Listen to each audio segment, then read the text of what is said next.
And now they say history is written by the story of the victors. But around here, it's mostly carved into the limestone. Now welcome back to Forest Hill Cemetery, a rolling expanse of Kansas City greenery that feels less like a graveyard and more like an exclusive, exceptionally quiet country club for the historical elite. Now I'm walking beneath the canopy of ancient oaks that seem to be whispering century-old gossip. And today, we're on a scavenger hunt for a man whose legacy is woven into the very fabric of this city. And that man is Roe Bartle. Now, as I navigate the winding, sun-dappled paths, I'm passing the final resting places of pioneer barons, Civil War soldiers, and political powerhouses like Tom Pendergast. It's a 20-second walk through a beautifully manicured timeline, a quiet reminder that time waits for no one. Not even the folks who once owned the banks or ran the town. But the man that we are looking for today wasn't just a political figure. He was a human earthquake of civil enthusiasm. Roe Bartle stood 6'4" and weighed upwards of 300 pounds.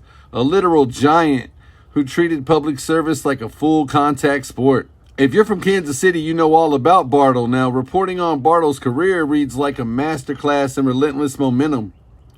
Long before he wore the mural sash, he spent over 2 decades as the scout executive for the Kansas City Area Council, transforming the region into a national powerhouse for the Boy Scouts and building the massive reservation in Osceola that still bears his name.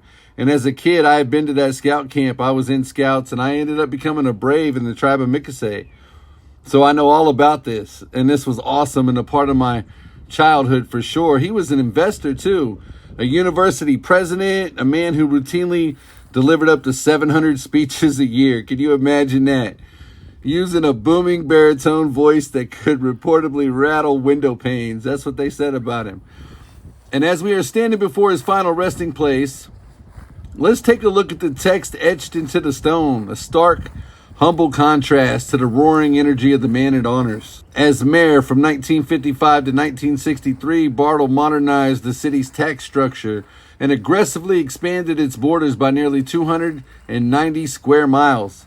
But his most famous civic play came when he coaxed Lamar Hunt's Dallas Texans football team, cementing Kansas City as a major league sports team.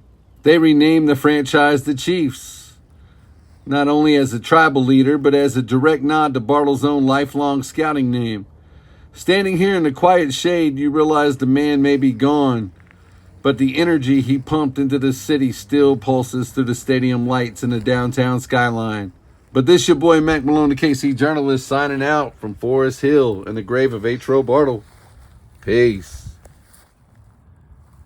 Let's go. Mack Malone, he's your KC journalist.